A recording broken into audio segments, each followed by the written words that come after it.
no one wanted to swim in the water anymore. This caused enormous stress and burden to the environment. 2016, we invested a lot for the sorting plant. And then it becomes a fuel for us.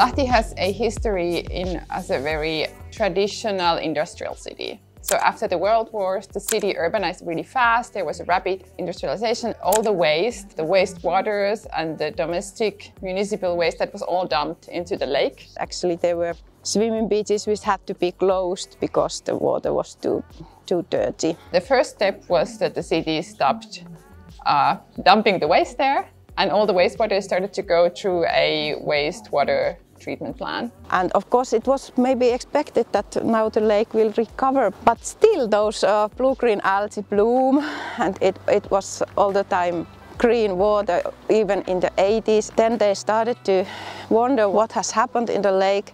The whole ecosystem has changed.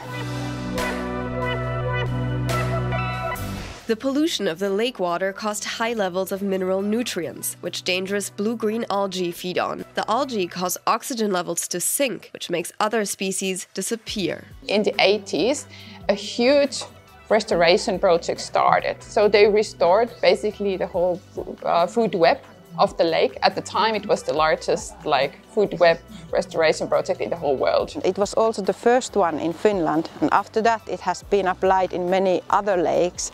Lake Vesijärvi has been an example of successful restoration. 1,000 tons of fish were removed from this lake. The main target species were roach and bream and smelt. Tons of roaches were removed from the lake.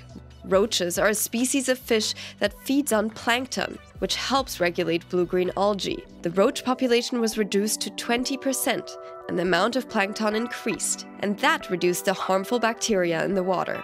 And then they introduced fish species that are better for the lake. And this took place over a decade, and we still continue doing that. During the summer, this park is full of people getting sun and having picnic and swimming, and children too. The water is clearer, we have less blue algae bloomings in the summer. It's also so much more attractive. The lake area is now part of the cities. It's almost like an extension for the city center, like a living room for all the residents here.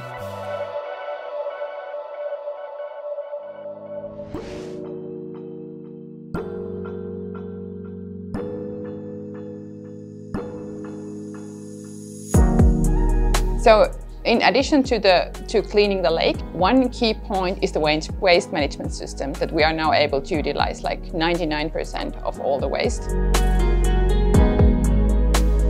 In 2007, only 45% of the city's waste was repurposed, but that's changed. Just 1% ends up on the landfill today.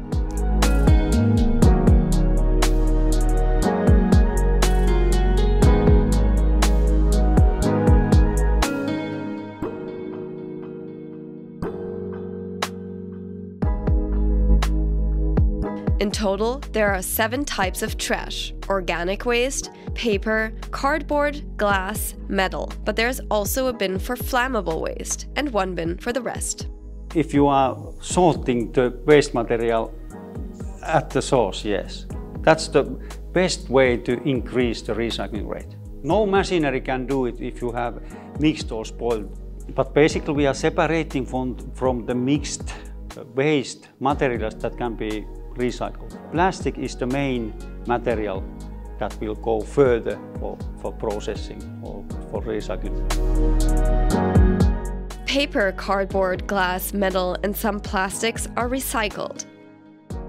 Organic waste is used to make compost or biogas, and dangerous waste undergoes special treatment.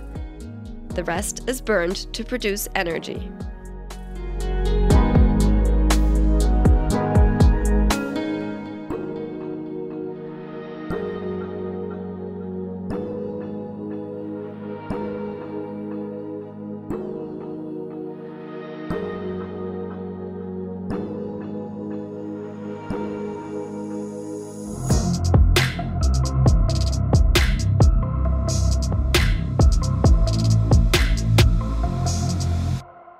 we stopped using charcoal for district heating 2 years ago, and this one step has reduced our carbon emissions by more than half. 2012 started the new waste-to-energy gasification power plant. It's still one of the kind in the whole world, so that we are gasifying wastes first and then burn the cleaned gases, so we can utilize waste with very high energy efficiency.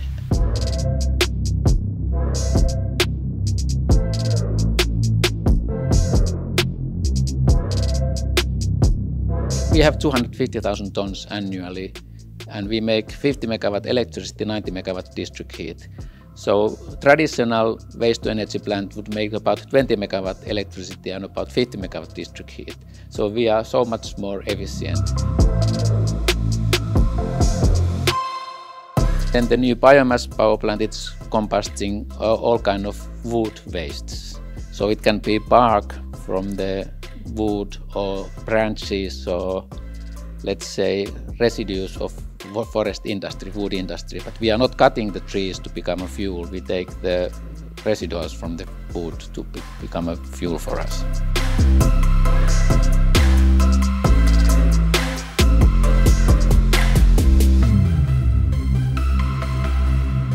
Until 2019, the emissions of the energy-based emissions from Lahti were relatively large compared to other countries, because this was mainly from the district heating. But since 2019, when we've stopped using charcoal, we've been able to reduce those emissions quite heavily. And at the moment, it seems that we will be the first large city in Finland to reach carbon neutrality by 2025. So the other cities are aiming to be carbon neutral by 2030. So we aim to be 5 years ahead.